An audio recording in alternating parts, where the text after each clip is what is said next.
Je m'adresse à vous. Ce en quoi je crois vraiment. Dieu ne m'a pas donné une seule chose qu'il ne donnera pas à n'importe lequel d'entre vous. Jeunes gens, ici présents. Si vous payez le prix, je ne suis pas spécial à ses yeux. Il n'y a pas une seule chose qu'il ait faite pour moi qu'il ne fera pas pour vous. Il n'y a pas un jeune homme. Il n'y a pas une jeune femme qui m'enverrait ce matin. Mais Dieu vous utilisera exactement de la même manière. Il vous donnera, absolument, tout ce qu'il m'a donné. Vous pouvez payer le prix. J'aimerais pouvoir vous dire que le prix est bas. Tout le monde cherche une bonne affaire de nos jours, mais Dieu n'a pas de bonnes affaires. Jeunes gens, je vous mentirais.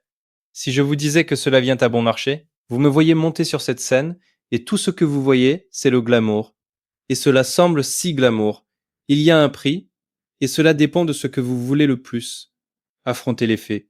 Nous vivons dans une génération où cette génération ne veut pas affronter les faits. Je parle à des jeunes qui ne veulent pas affronter les faits. Parfois, je pense que c'est la chose la plus difficile au monde. Amener les jeunes d'aujourd'hui à affronter les faits. Mais quand vous avez affaire au spirituel, c'est la chose la plus importante au monde. Et vous devez affronter la vérité qui vous regarde en face. Quand vous montez sur cette scène, je sais ce que cela signifiait quand il a dit « Ne me retire pas ton Saint-Esprit ».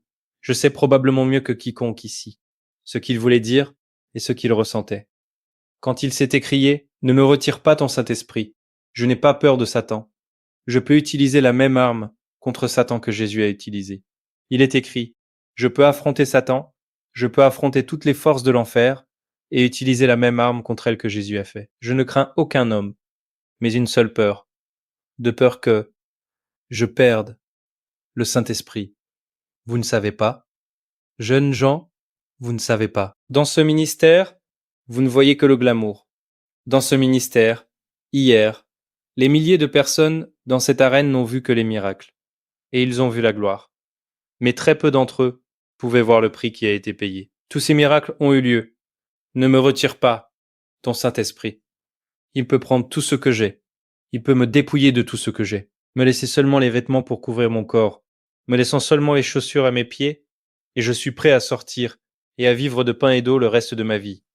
Aussi vrai que Dieu m'aide. Je prêcherai si je dois prêcher au coin de la rue. Mais ne me retire pas ton Saint-Esprit. Si je savais que le Saint-Esprit avait été attristé, je ne le ferais jamais. Si je savais que le Saint-Esprit m'avait quitté, je ne monterais plus jamais sur scène. Je ne me présenterais plus jamais. Je ne ferais jamais semblant, dans cette heure. Je serais la personne la plus ordinaire qui ait jamais vécu. Et rien ne se passerait. Vous pouvez dire les mêmes mots. Vous pouvez aller à la même forme. Vous pourriez faire la même chose. Le secret du pouvoir est le Saint-Esprit. Des millions peuvent vous applaudir. Vous êtes probablement l'exemple de plus de jeunes que vous ne pouvez l'imaginer. Mais il y a encore quelque chose de plus. C'est plus que l'enseignement. C'est quelque chose de personnel.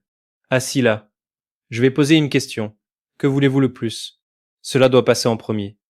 Affrontez. Les faits. Affrontez-vous vous-même. Regardez-vous directement en face. Peut-être que vous ne méritez pas ce dont j'ai parlé. Peut-être que ce n'est pas votre désir du tout. Peut-être que ce n'est pas d'autres choses dans la vie que vous voulez plus, que vous sentez être plus désirable. Je pourrais jouer si j'avais quelque chose de moins que ce que j'ai. Je ne pourrais pas vivre. Je ne voudrais pas vivre cette communion dont Paul parlait dans cette communion avec le Saint-Esprit. Je ne pourrais pas vivre cela. Je ne pourrais pas. Tout le reste est si sans valeur. Rien d'autre n'a vraiment d'importance. Peut-être que vous ne le voulez pas.